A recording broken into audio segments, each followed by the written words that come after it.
Definition of standard time.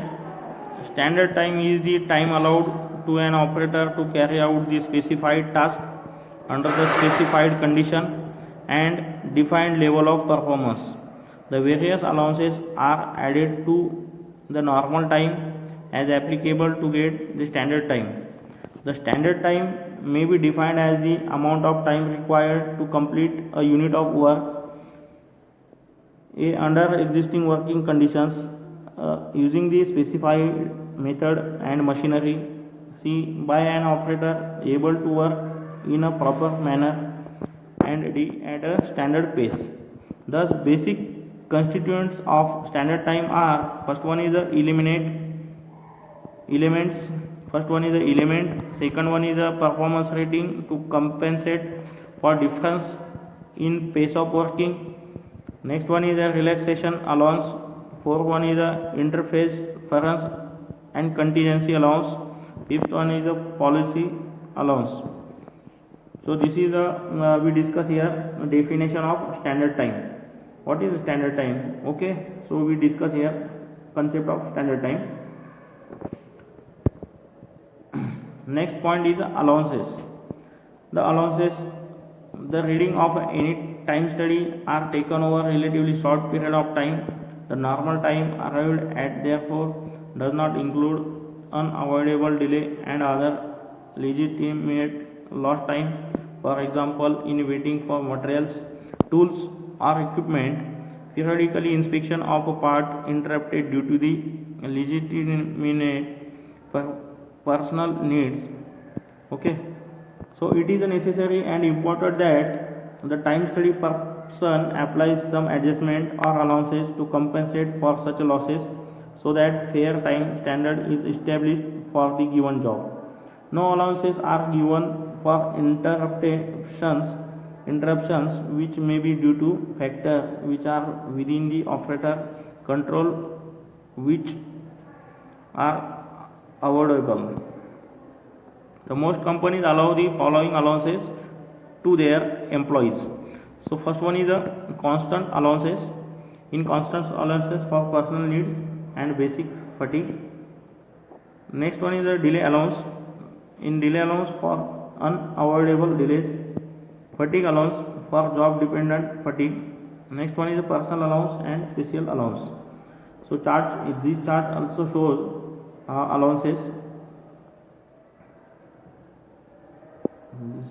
First one is constant allowance, variable fatigue, unavoidable fatigue delay, special allowance. Okay, so constant allowance is also divided into two types: personal needs, basic fatigue.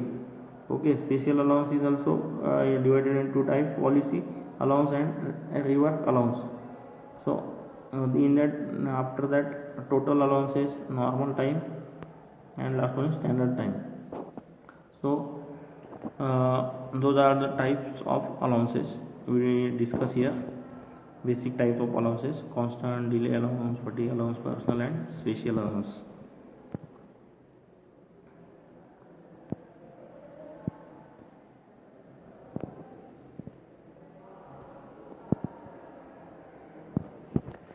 So in that delay allowance, what is delay allowance? This time allowance is given to operate for the numerous unavoidable delays and interruptions that he experiences every day during the course of his work. These interruptions include interruptions from the supervisor, inspector, planners, expenditure, fellow worker, production personnel, and others. These allowances also cover interruptions due to material irregularities, difficulty in maintaining specification and tolerances, and interference, delay where the operator has to attend to more than one machine. Next allowance is fatigue allowance. In fatigue allowance, this allowance can be divided into two parts: basic fatigue allowance and variable fatigue allowance. The basic fatigue allowance is given to operate to compensate for the energy expended for carrying out the work and the alleviate monotony. Next one is in that the magnitude of variable fatigue allowance gives to the operator depends upon the severity of conditions which cause extra fatigue to him. The major factor that cause more than just the basic fatigue includes severe working conditions, especially with respect to noise, illumination, heat, and humidity. The nature of work, especially with respect to posture, muscular exertions, and tediousness, and like that. Next allowance is a personal allowance. In personal allowance, this allowance is compensated for the time spent by worker in a meeting the physical needs. For instance, a periodic break in the production routine. The amount of personal time required by operator varies with the individual more than with the kind of worker. Through it is seen that workers need more personal time when the work is heavy and done under unfavorable conditions. Next allowance is special allowance. These allowances are given under certain special circumstances. Next one is a policy allowance. Policy allowance.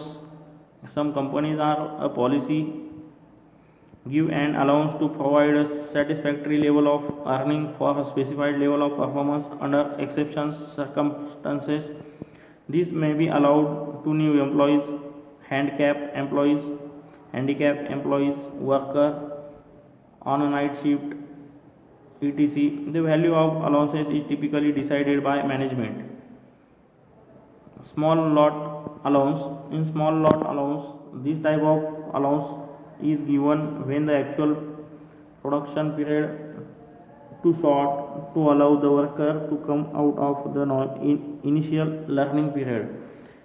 When an operator completes several small lot jobs on different setup during the days, an allowance is high as 15% may be given to allow the operator to make a normal earning.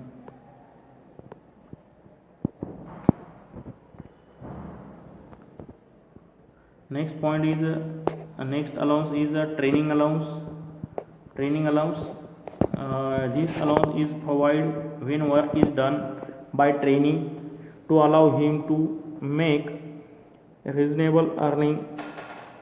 It may be sliding allowance which progressively decreases to zero over certain length of time. If the effect of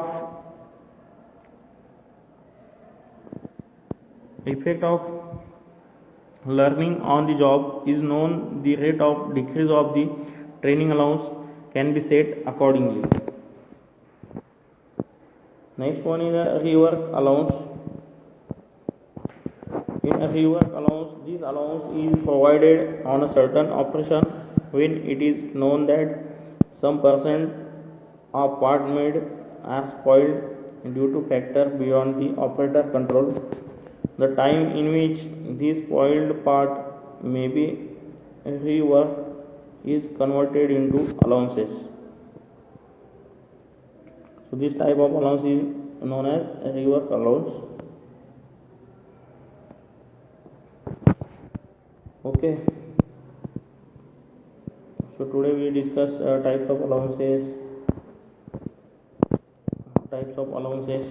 and some points used in work measurement.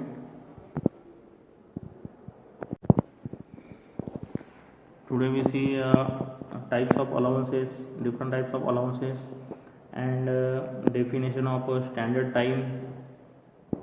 Okay, we see on those points. Thank you, all of you.